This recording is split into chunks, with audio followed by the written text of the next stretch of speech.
Vamos dar uma olhada no nosso site, retomando a questão das investigações sobre a trama golpista. Está aberta aqui a reportagem já que a gente vai trazer agora do militar. Lembra dele, o militar que desmaiou numa operação da PF? Naquela operação da Polícia Federal, chegaram na casa dele e o militar desmaiou. Ele foi exonerado do comando do Exército. Estou falando do tenente-coronel Guilherme Marques de Almeida. Ele deixou o comando do 1º Batalhão de Operações Psicológicas, que fica em Goiânia. O militar foi alvo de operação na semana passada contra aquele grupo suspeito de planejar um golpe.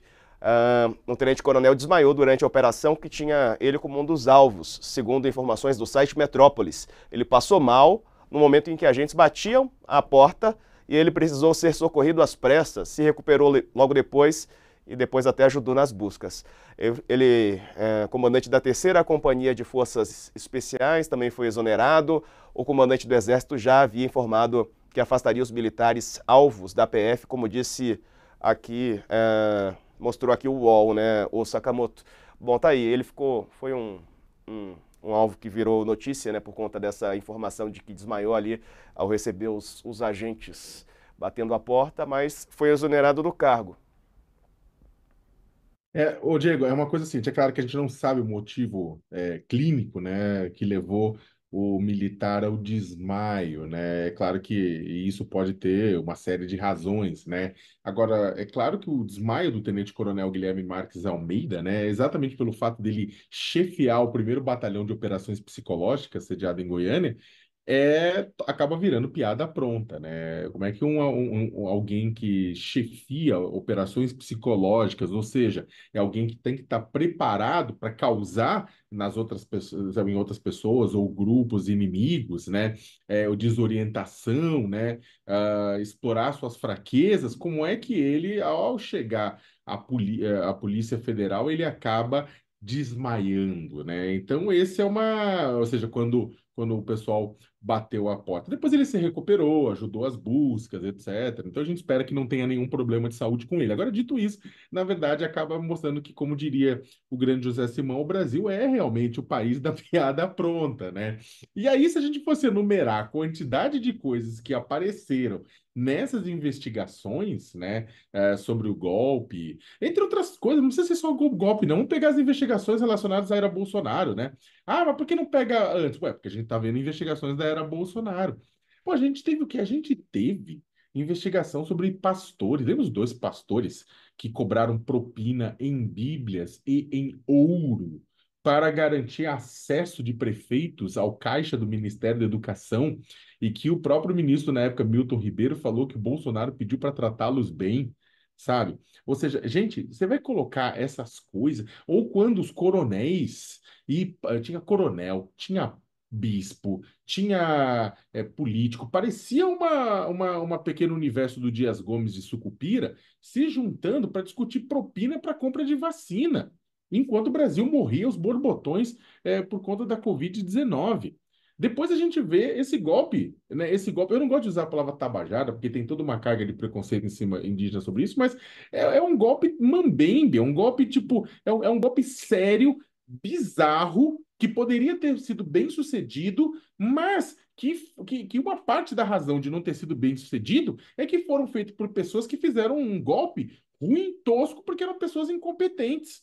Né? E aí você vê o tipo de golpe, tipo, você vê o pessoal em uma reunião com 23 ministros no dia 5 de julho de 2022 discutindo golpe de Estado, em que a pessoa que é responsável pela inteligência do governo da ABIN, né? Ou seja, o ministro-chefe do Gabinete de Segurança Institucional, o general Augusto Heleno, né? Ele chegou a ser repreendido pelo Bolsonaro, a pessoa que não segura muito a língua. O Bolsonaro falou: general, vamos falar isso no particular, porque o general começa a falar de espionar a campanha do Lula. Aí, não satisfeito com isso, ele destrava a língua depois da bronca e começa a falar que vão ter que bater para virar a mesa, tem que ser as eleições.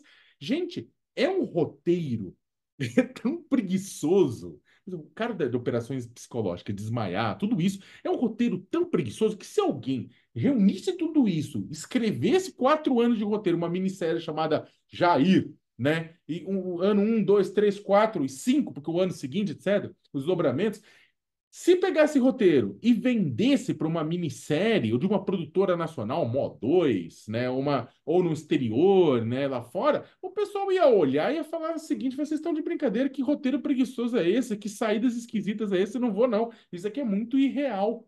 E bem pelo contrário, o que a gente chama de bizarro, pelo que a gente chama de esquisito, né? O que as pessoas chamam de bizarro, o que as pessoas chamam de esquisito, o que as pessoas chamam de fora da casinha, nós brasileiros chamamos de realidade. É, o Daisy, é verdade. E é aquela coisa do, como é que chama? Do escritor, né? Do roteirista do Brasil, que ele realmente nos surpreende sempre, como é o caso desse militar, né? Representante do batalhão, não sei o que, psicológicos, que desmaiou quando percebeu que era alvo de uma operação da PF. Vocês lembram uma dessas épocas, é que é tanta loucura no Brasil mesmo, mas que os roteiristas de House of Cards estavam falando, né, do Brasil, que nem eles teriam pensado uma história política tão boa quanto a nossa. Foi na época do Temer, né? Isso que na época do Temer, assim, se a gente for comparar com o que aconteceu depois, né, o Temer foi fichinha, cara. Eu estava procurando, tem um livro que eu gosto muito, que ele fala O Poder em Cena, é o título do livro, é do Georges Balandier. Ele fala dessas relações dramatizadas na política, né? Que normalmente na história política mundial a gente vê muito, né? As falas dos líderes, as posturas dos líderes, a construção da imagem e do discurso, né? Mas aqui no Brasil, e nesse livro não fala do Brasil especificamente, mas ele fala da cena política vista pela visão do palhaço, né? E ele remonta muito a Shakespeare quando ele fala isso, mas assim, como o palhaço também vai entrando na cena política, né? E ele acaba tomando forma na cena política. E aí tem só uma frase, eu estou me sentindo muito em sala de aula hoje. Mas olha uma frase que o Balandier fala sobre a política que eu acho que cabe perfeitamente no Brasil. As coisas são teatralizadas em excesso. Os parlamentares montam seus cenários sobre a pobreza da maioria dos súditos, mascarando os poderes sem controle. Como não há grande eloquência nas conversas, frequentemente o ruído prevalece e eles acabam se safando. E aí surge o bufão para entreter. Né? Então é mais ou menos isso, assim, a gente tem uma comunicação tão ruidosa, a gente tem esses poderosos no poder, eles dominam tanto a cena, e aí de repente vêm os palhaços e acabam entretendo toda a cena política, né? Isso acontece com muita força no Brasil, né?